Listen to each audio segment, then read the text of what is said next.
Hi, this is a video that shows you how to use the front office for the GoPass system. So I have selected here the demo ski resort. Each ski resort has his own password. So I will use the one from the demo ski resort.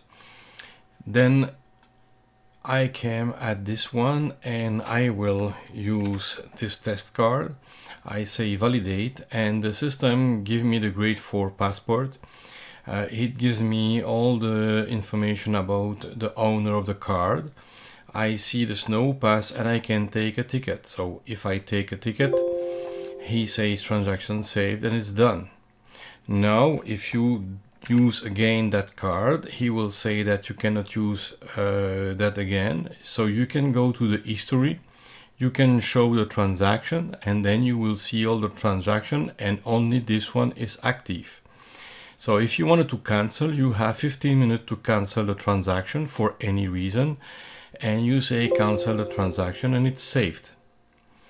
So now from here, as you can see here, you have nothing that is printed, but you can at any time go to the parameters, and in the parameters you can say if you wanted to print the receipt at each time so that you can put it in the junk.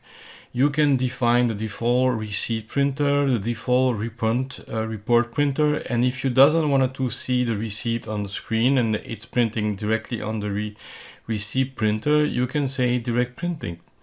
If you have a touch screen and you have no keyboard, you can say use the keypad in place of the keyboard. And also you could add the value of the ticket, but currently for a long time it's not used by anyone. So hope this video will help you to begin to use the GoPass system to manage the grade 4 snow pass.